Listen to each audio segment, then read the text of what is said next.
You're joining me here today to discuss and talk through wood. What we do in terms of heating the household, how we source wood, how we dry and treat our wood, where we are today with it, and where we want to be in the future. You may also get to see some B-roll of me using the axe and a bit of a how-to.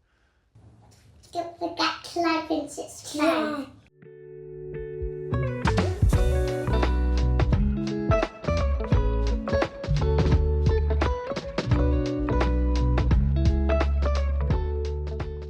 What you can see behind me, he says, pivoting gracefully, is a large blue tarpaulin. All of the wood that we have for heating the sitting room, heating our bedroom, and that's ultimately what we use it for, in order to cut down on any oil bills. It means that we can keep the house warm with the different fans, but all of it lives underneath this tarpaulin. Now, it's not an ideal situation, granted, and I'll show you where I'm planning to put in a woodshed, so stay tuned for future videos on that. But behind me here is, you can see the corner of where these two buildings meet, and where there was a window there actually into what used to be the farmhouse a long time ago. This had been used by a previous owner as a bit of a compost patch. We'll be digging all of this out, getting all of the bricks out of it and all the other bits and pieces in it that are not necessarily suitable for a compost patch or for the foundation that we need. And then we'll be putting in big wood pillars or big wood posts, putting a roof on it, and this is where we're planning to store all of our wood in the future. However, up until that point, when I've actually got the wood and everything together, we use this tarpaulin. It is excellent in terms of waterproofing. It doesn't let anything through, and we're holding it down with pallets. I mean, it's pretty self-explanatory. It's a pile of wood under a tarpaulin with pallets. It's served us well. There's been a couple of pretty nasty storms that have blown through here in the last couple of months, and that has stood the test of time and has not been bothered at all by any of the wind, rain or anything else. We will be able to get some wood cutting done now. You can watch me do that for a bit. And then we can talk about the other elements of how we use the wood on the farm and plans for the future.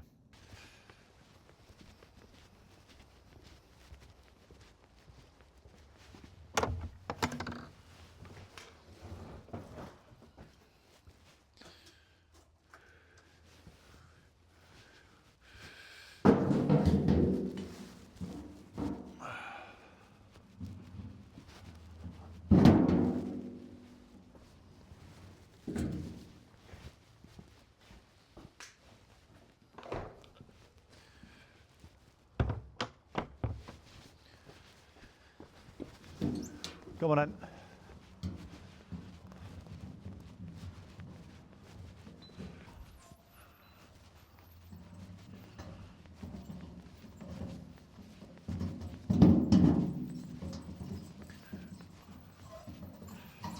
Oof, that is squeaky.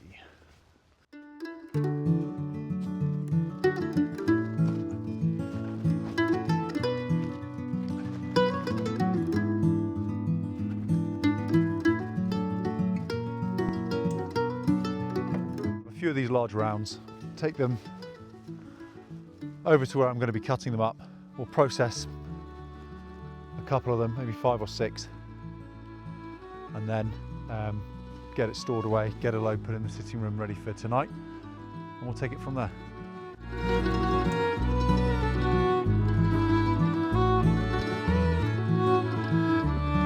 Before I get too carried away with myself and bring half the wood pile over here, I thought, what better way to do it than to get this done, a mount here in front of me, see how well the axe is doing in terms of cutting and breaking through it, and then see how we're doing in terms of daylight. Out here in Scotland, particularly this time of year, it's going to be dark within the next 30 minutes, I reckon. So getting around 4 o'clock, 4:15, it'll be getting dark, and the chickens will be putting themselves to bed just after 5 o'clock. So time's limited, so I better get on with it.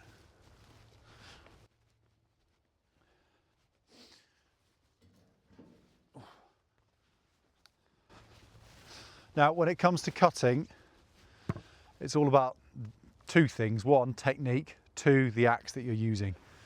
Now, this is a Fiskars Pro maul. It says builder's axe on here, an extra long builder's axe.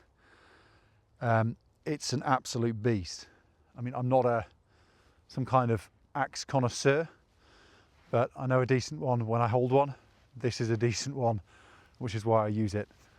The mauls, as you may see, if not, I'll move it closer, but they've got a strong wedge-shaped head, and they've got a very solid metal back. I'll move here so you can see it. You can see there, it's distinct wedge head and a big metal back. That allows you to hammer into the back of it, or use the other side of it. So, or you can use it as a hammer as well on that side. Now, there's technique involved in cutting wood, as I'm sure many of you know, but you want to let the axe do the work. So generally, planting your body towards where you're going to be cutting, your axe is going to come down, or you're going to throw it up and over, up, and then let the axe come down like that on the wood itself. You're going to need a bit more force, but that's the general rule of thumb. Now, you can watch me take a couple of swings at this, see how we get on.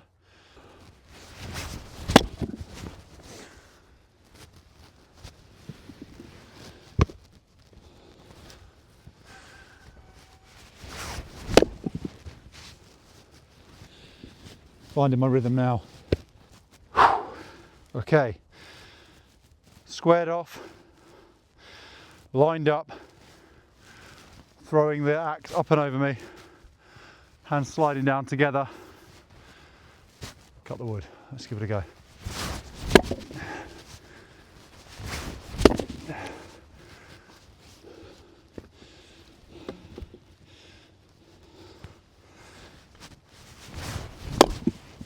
Now, you may well be thinking to yourself,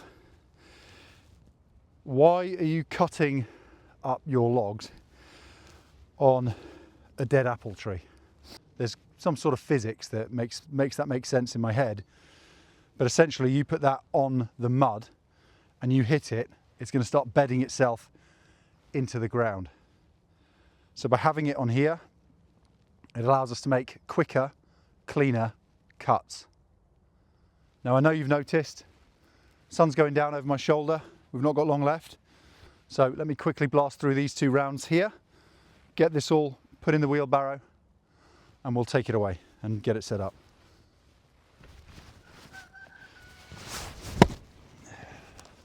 So you've got your axe stuck.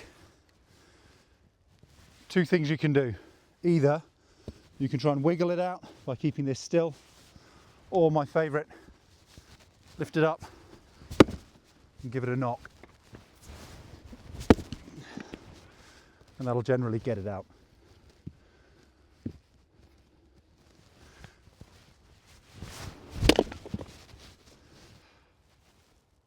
That's all of the wood cut up. You can see bits of it around behind me. I'm now just going to collect it all up, get it in the wheelbarrow, move it around so I can then stack it up.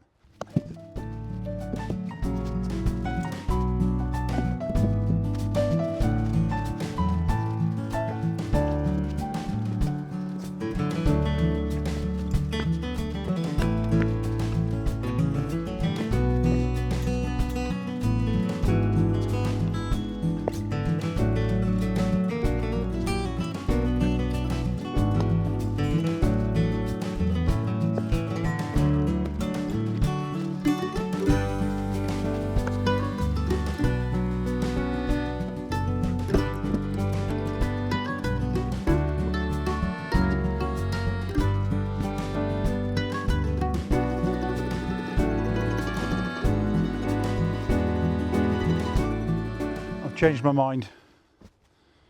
I'm putting the wood back in the pile under the tarp on this side so we can easily access it. I think me taking it round, putting it in the workshop and everything else, light's already an issue for the camera, but also it's a shorter walk, and when you guys have your own homestead, I'm sure you'll understand that sometimes having things accessible or more accessible takes a priority over taking them and stacking them up in the workshop, particularly when this amount of wood I've cut here won't last us the week. So all of this wood that you've seen me cut there will probably be gone within tops 5 days if we're having a fire every night. So I'll quickly get this stacked up now. Here, tarp back over, and we can spend some time talking about where did we get the wood from. I can touch a bit on what kind of wood, but I'm not an expert in that field. One moment, caller.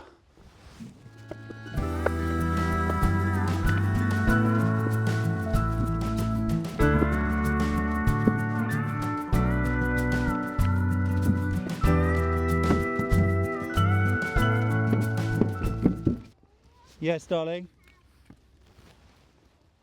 Okay. Don't know. Not to be touched, darling. It's for Christmas. It is. It's for Christmas. Lucky ducky. Couple of quick fire questions and answers. Ed, where did you get the wood from? A lot of this wood that you can see here, three main places. One, we had to do some work on the trees in the garden. So we cut down different trees and cut it into the right sizes and have stacked it. That's towards the back. Secondly, quite a large portion of this stuff particularly, that's come through a friend of ours, so through church. One of the mutual friends from church was moving house and they knew that we've got some space and we use wood. So they wanted to get rid of a load of wood that they had at their property. So, you know, very grateful for them having brought it over and get it all together here. Finally, Gumtree has actually provided us with a significant amount of this wood, because people will do tree cutting or whatever, you know, trimming bushes or trimming hedges and things like that in their homes. They will then be left with a big stack of wood, and normally it's their significant other will tell them, you need to get rid of that. So I picked up a load of wood for free as well on Gumtree earlier this year, which as well as part of this pile. The thing with wood is you're going to want it to season. It's going to need to take time to dry out properly. You can't cut a tree down. I mean, you can cut a tree down and then set fire to it, but there's going to be a lot of moisture in it, and that can cause problems with the chimney, essentially soot in the chimney. It can cause problems. It also won't burn as hot as well. So if you've got properly seasoned timber, when you go to burn it, it will burn at a good temperature. Whereas if you've got a lot of damp wood on a fire, it's going to take longer to get up to temp, and you're going to be hearing a lot of hissing and hissing or fizzing, which will be, you know, water literally coming out the wood as it sits there. So those are two things. Where do you get the wood from, and what are we doing? We leave it now, we'll season it.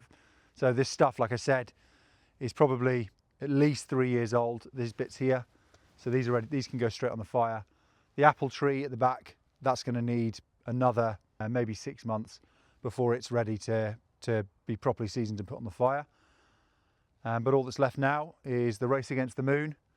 I'm going to cover this up, cover the tarp up, and then head on in with a big batch that's going to help us for this evening to get nice and warm in front of the fire.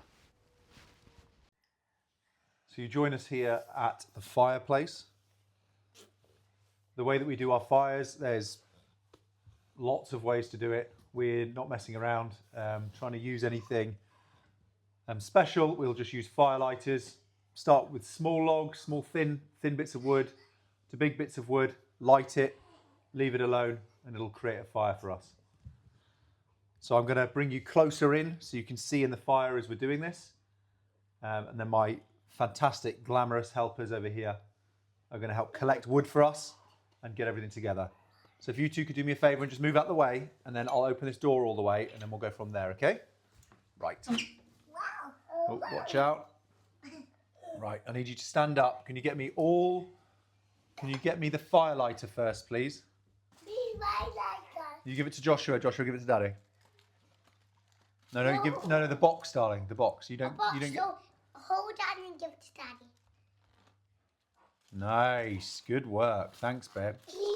No, you don't do that bit. Daddy does this bit. It's smelly. It smells of Yum. petrol in your hands. Yuck. Okay. Put that down. Joshua, can you get me a log, please? Mia, can you get me the wee logs, please? Get all the little bits, all the little ones.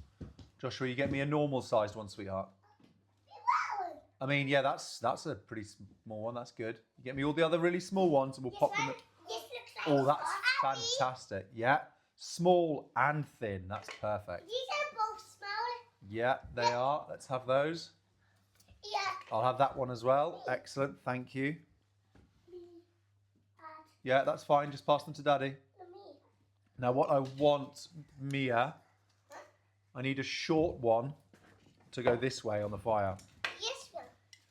That's fine. Oh, okay, that might work. That's enough, Joshua. That's enough, babe.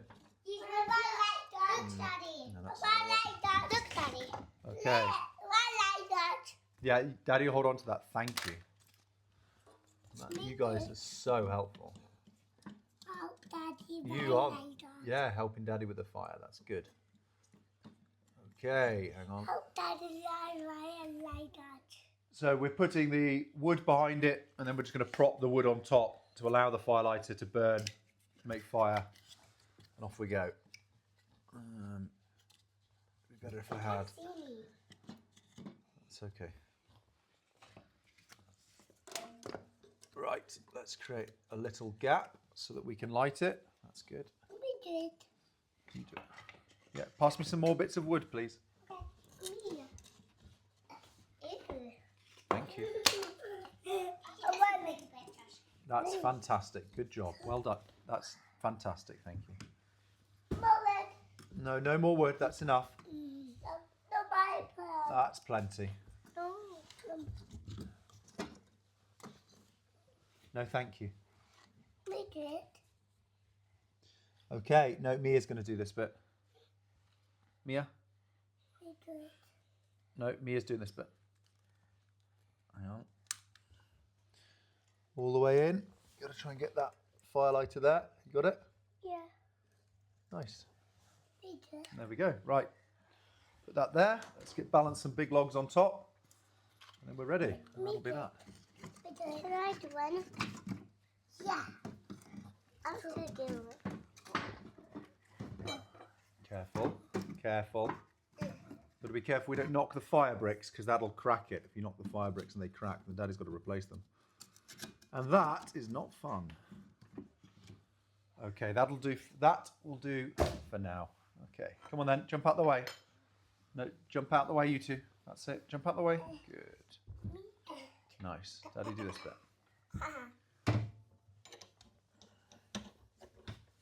Yeah, done. All done. Yeah, we're done. We did. Good job. Right, we'll put that back on this side, and then we'll put the fire guard up, and then the fire will be good to go. Wow, you two are just such good helpers. Let's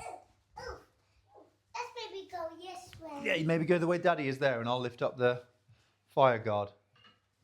Go on then, you take it over there. Heavy. Doing a great job, you two. So big and strong. Must be all those vegetables. That's it. Oh. Well done, darling. Excuse me. Yeah, me, Daddy. Thank you so much for joining us on this episode of the Hardy Hatchlings YouTube channel. If you like the content, please don't forget to like, to subscribe, and to follow us along, whether here on YouTube, where we do weekly updates, or on our Instagram channel, where you'll get daily updates of things that happen on the homestead. There's lots more work to get done over the coming weeks and months as we prepare for winter. We get set up for the 2026 growing season. So hopefully you'll enjoy some of that with the building of a woodshed, stacking the wood properly in it, sorting out the garden and everything else that needs to be done. Thank you for your time. We do really appreciate you all. Bye for now.